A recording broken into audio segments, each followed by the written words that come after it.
So, the beginning of Undead Unluck. Let's address it. It's off-putting to a lot of people. It's weird as heck, I'm not gonna lie to you. However, that's just like a chapter and a half maybe, and then we get into the thick of it. And after our introduction, and after our altercation with Shin, we get one of my favorite arcs within Undead Unluck, period. And this is not going to include spoilers past this arc, however, I want to talk about Gina and the Unchange Arc. I think this is a very philosophical arc in terms of opening up the manga, because we get these juxtaposing ideologies from Fuko and Gina.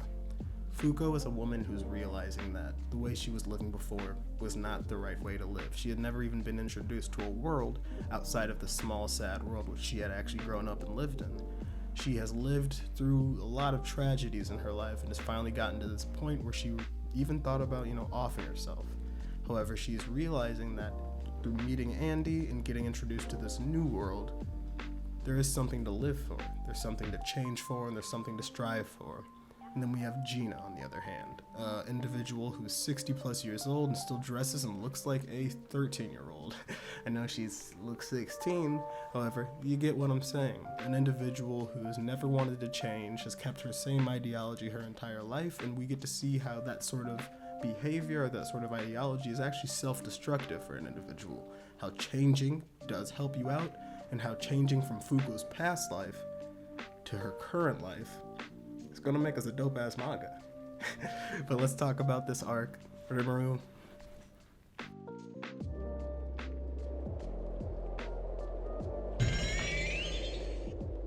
As soon as Fuko and Andy hit the yacht, we already see these juxtaposing ideologies at play. We see our first glimpse of Gina, and we understand that this woman is a bit crazy. She can't change her mind about anything, obviously, considering the fact that this man, who is the only man she's ever loved, she hasn't seen him 40 years. That's like a widow just getting widowed and at age 20 and deciding, I'm never gonna get married again. Like, girl, get you some meat. You probably need it. You'd probably be less stressed out. Like, come on. But it doesn't matter, because then we get to see a little bit of Fuko. And we get to see the eye-opening experience that she's beholding whenever she is stepping into Russia. She gets to see Lake Baikal, and she's just dumbfounded. She doesn't know if this is a sea, if this is a lake, but Andy tells her, baby girl, this is the deepest, the oldest, the freshest freshwater lake in the world. He tells her that this is Lake Baikal. And this really just opens Fuko's mind. She's like, I've never seen something like this, probably couldn't even fathom something like this just because I've lived in this very small bubble my entire life. You're not just Japan. She's lived in the small bubble of her housing situation, just her little room. You saw what it was like, just full of trash bags and gunk and stuff, because she's never felt the confidence to go outside, just knowing that if she touches anybody, she's going to harm them. So her finally stepping out of her comfort zone and being in this sort of location where she feels like, hey, I'm really outside of where I've been before. It's a big step for her in her life, just like this is a big step for us as we finally get introduced to a different side of the story. But Fuko and Andy part ways, and Fuko comes across Gina. And while they mingle, obviously she doesn't know who she's speaking to really, they have a very, very interesting conversation. As they're painting, Gina asks Fuko, what do you like more? Stuff that changes or stuff that stays the same? Personally, I like stuff that doesn't change. Things that aren't tied down or swayed by anybody. There's just this cool quality about something that stays exactly the same, don't you think? And that's why I love art. I mean, think about it. You can capture the ever-changing world as a never-changing drawing, just like we're doing now. Just showing more of what she believes in, that, she likes for things to stay the exact same.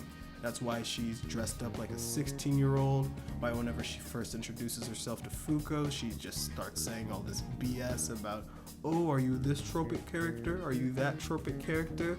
Oh my gosh, totes my goats. Like, she's just trying to exhibit this sort of persona which she believes a young individual is, because that's what she wants to be. She never wants to change past that. She wants to be the same individual for life because she thinks that's the best version of herself.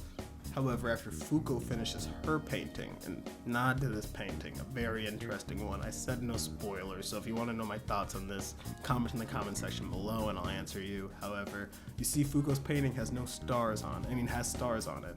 But the panel to the right in the real world shows that the moon has no stars around it. And I mean, that's not the most polluted place in the world. It's not like you're in freaking downtown Los Angeles. Like, there should be some stars up by the moon at night, which alludes to the fact that this world is weird. But along with the ending of her painting, Fuko answers her question. Fuko says, "For the longest time, I couldn't change, and it was hard on me. I wanted to die. But 4 days ago, I met this really odd guy, and my life's been a madhouse ever since. I mean, the first day we met, he groped me all over and kept me locked up. And there have been explosions left and right. And next thing I know, I'm here in Russia? And he never once took my 10 years as a shut-in into consideration. But through all of that, you helped me change. And it blows my mind that I was able to draw with you today. It was so much fun. Having somebody by my side who can help me change really makes me appreciate change as a whole. And this is what I mean.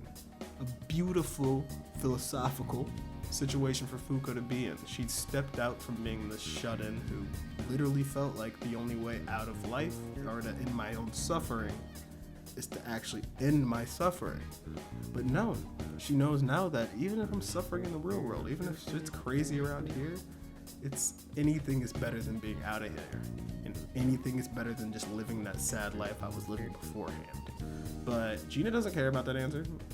She got the ability Unchanged for a reason, and we begin one of my favorite fights of the series, because this is, like I'm saying, this arc just symbolizes the change from what the series starts as and what we're gonna get.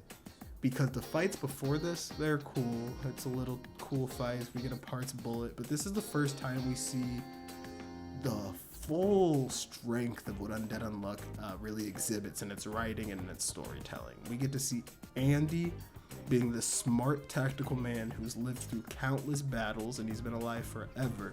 So his main thing he does in fights is gather information. And this duo of Andy and Fuko, through gathering information, can literally defeat anything. And we see that with Gina. Everybody's been saying beforehand, Lord Gina-sama? Like, she's different. We know she's different. She picks up a whole chunk of lake by call. She's got all these immense technologies, such as the space laser she shot earlier, such as the UFO, which blast her because of unluck. But, you know, it's a very cool way for us to get introduced, I'd say, because, you know, the introduction sucks, but this is the real introduction to the series, I'd say. We get this full-on change from the mundane, the semi-normal or the normal of life, into this crazy world full of negators and umas. And this fight really exhibits that as well.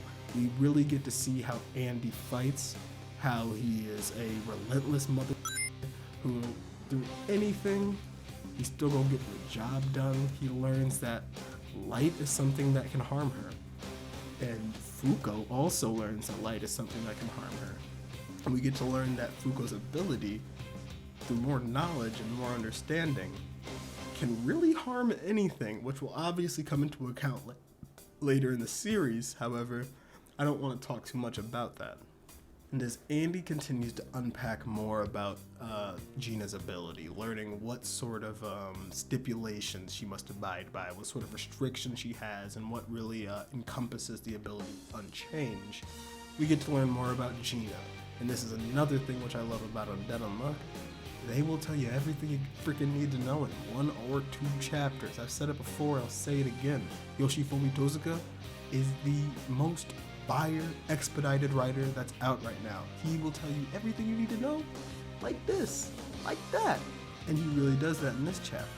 And in this arc, we really get to learn a lot about Gina, how she was an individual who, sort of similar to Fuko, lacked self-confidence. Even though she liked to act like a cool, hard-headed individual, she had this ability which she obviously, even if she used it, wasn't her favorite thing in the world. She kind of gave off to Undead the impression that she didn't want to be alive, that if she could be out of this world, she would like to do so. And that's why she kind of loved Undead. She really thought, similar to the way that Fuko and Andy are, that this person can give me my death. And although it sadly actually had to happen, 50 years down the line, she got what she wished for. She got that grandiose little death and that last smooch with Andy that she really wanted, and just being in the presence and the company of the individual who she's always loved and who she never would change for. And near the end of the arc, Gina really says something that kind of encompasses what I've been trying to explain. Gina says, you said earlier that you prefer change, yeah? Well, I don't like it at all. I want to stay as cute as I was back in the day. I want to be with the one I love forever. No matter how many people I have to hurt, I'll fight to remain in the organization so I can keep chasing after him forever. The greatest change a person will face is death. And that's the thing. As I was mentioning, she's always wanted to experience that. She always wants change, but she's scared to admit it. And she's scared to try to get things to change because, she kind of can't. God gave her the ability that can't change. However, this is what Fuko had to overcome. Not being able to change and not wanting to change and not being, feeling the confidence to do so. Gina never had those abilities, but Fuko does. And as Fuko changes, Undead Unluck changes. Because as she fully gives herself to this cause and to Andy, we finally realize that this is going to be a fire series. This just gave us a really dope introduction to everything which is to come. And I don't know, I just really appreciate this arc through what it gives us. I don't think it's the best arc in terms of story progression, obviously. There's more deep arcs, and as I continue these arc analysis, I bet the rest of them are going to be more in terms of, the actual plot progression and just interesting that you figure out throughout the series. However, I just love the philosophical part of this arc. Just the fact that we have these two ideologies fighting off against each other, the not changing one and the one who really wants to change. And as the change wins, so does the change in Undead Unluck. We get to the Union. We begin to, learn about Umas and all this other stuff that's going on within the world. And I don't know, dog. I don't know. I just love it. I love it. Gina, you was a dope character, and I can't wait to see you again. I gotta go.